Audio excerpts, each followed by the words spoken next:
This is just a burned out area, and this picture is really cool. I don't know why, cool. but there's something about it.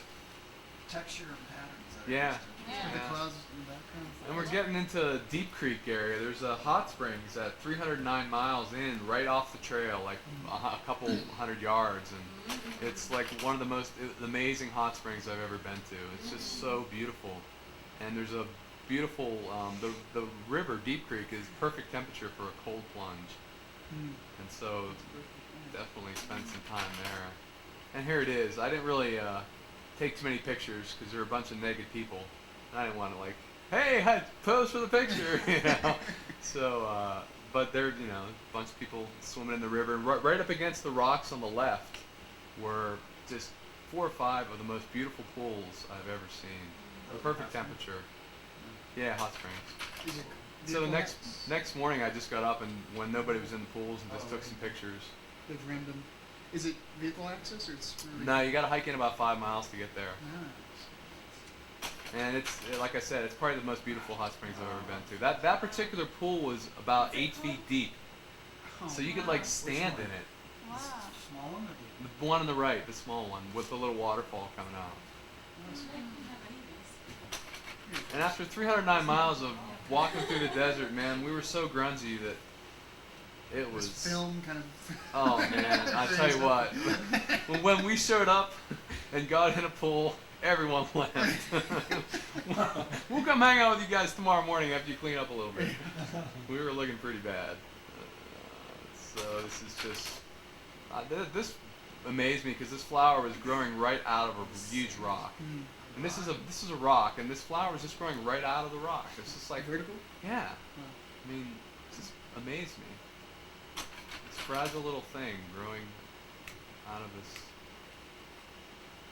hard surface. This is Deep Creek sort of emptying into the plains here. That mountain on the left is Mount San Antonio, which I'll go right by, and that's basically due north of LA. It's a little stream crossing, one of the few streams we saw in the desert. I didn't drink out of that one. Keep your shoes on? Yeah, pretty much. Just walk. You got tennis shoes, you just walk through the stream and you just keep going, and within a half hour your shoes are dry. There's Eric walking through the flowers. Wow. It's just flowering, How tall is it? 10 feet, Wow. way above me. Whoa, that's 10 feet? There's Yeah, no these perspective. things But were huge. I mean, What is that are you called? squatting on the ground? But no, you're actually standing there This, taking a picture. yeah, this was the, remember that desert asparagus picture I took? Oh, yeah. That was like, 300 miles ago. So now this is, maybe 2 or 3 weeks later, here, and they're at their flowering stage. Wow. So, What is it called again? I don't know. I call them desert asparagus because that's what they look like. But Oh, I think people call them that's century Century plants. plants is what it's.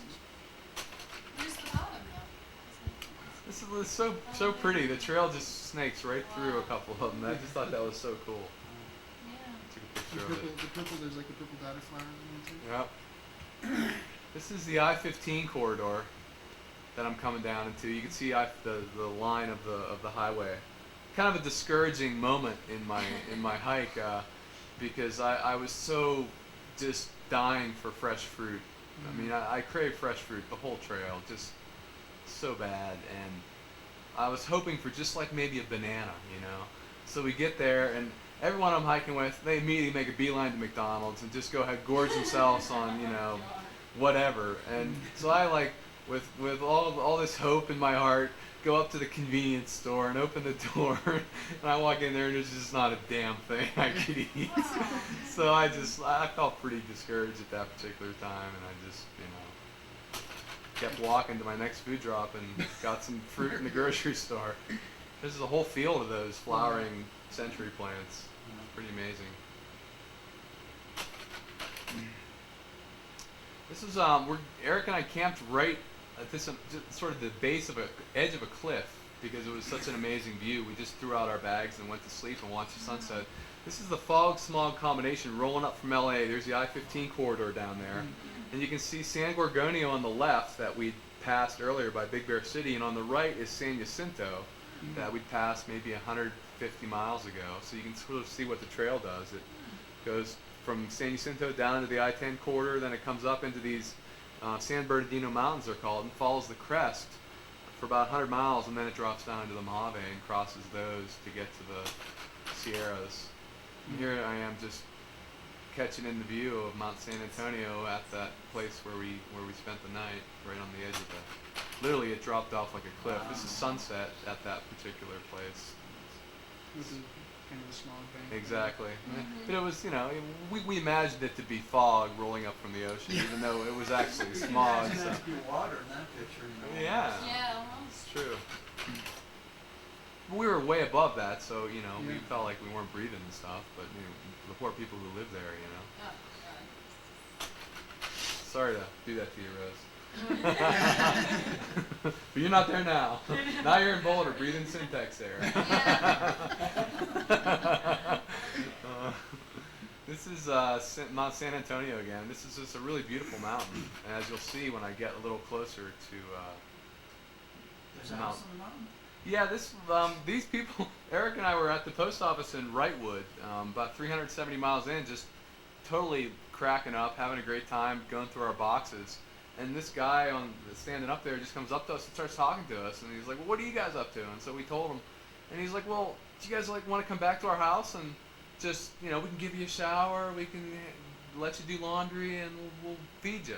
And so we're like, "Yeah." And so he took us back to his house and basically took care of us. And they didn't know my food trip, but I got back there and I was like, "Well, they're like, what do you want for dinner?" I was like, "Well, I had this kind of interesting way that I eat."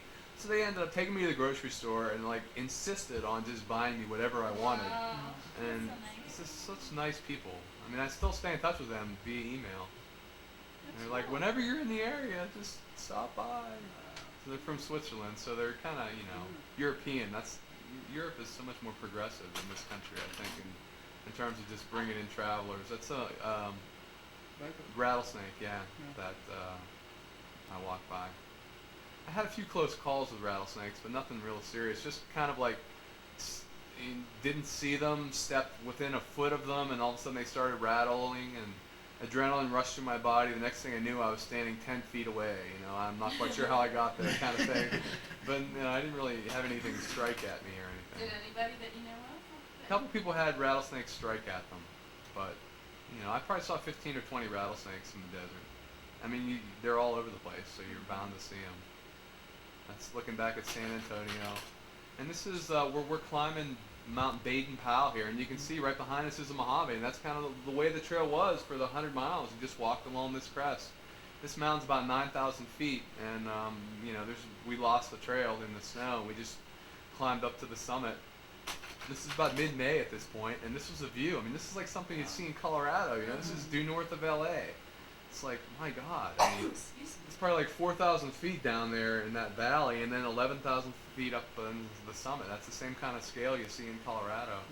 So beautiful terrain here. I was really surprised. I expected to kind of be bored through this section, but there we are, staying on the summit with the Mojave in the back of us. And Is that jet trail or car? yeah, it's like contrails off of a jet. It's I like- think. I mean, I don't It know. almost looks like figure eight. It's weird. Yeah. But off in the distance you see clouds, and those clouds are actually being formed by the High Sierra. So that's kind of we're 2 weeks away from that place, and in between us and those clouds is the Mojave. And that's kind of what we're headed down to, and we're kind of bumming about that at this point because we've been so enjoying being up in the relatively cool temperatures of the mountains. This is a snowflower, it's called, or I can't remember the exact name, but it's like something that grows off of a tree root, and it's a fungus, and it eventually kills the tree. It's like a parasite. And it's called a snowflower because as soon as the snow melts, they sprout up like that, and it's really pretty, but kind of deadly if you're a tree. And it's just like this, Well, it's interesting. yeah, I mean, that was a really thick one. So I don't know how to take a picture of it. This is just a random campsite. We didn't really bother to set up our tents. We've seen rain once in a month and a half at this point. So Insects aren't a big deal. not up there, not in the desert. They weren't. They weren't in the Rattlesnakes, worry about waking up and a couple of them keeping warm. Yeah, I didn't really worry too much about it, and we never had it happen. So more smog or fog. I don't know what it was, but How cold does it get in the evenings there? it got down to it frosted a few nights when we were in Big Bear. So it was 30s, 40s.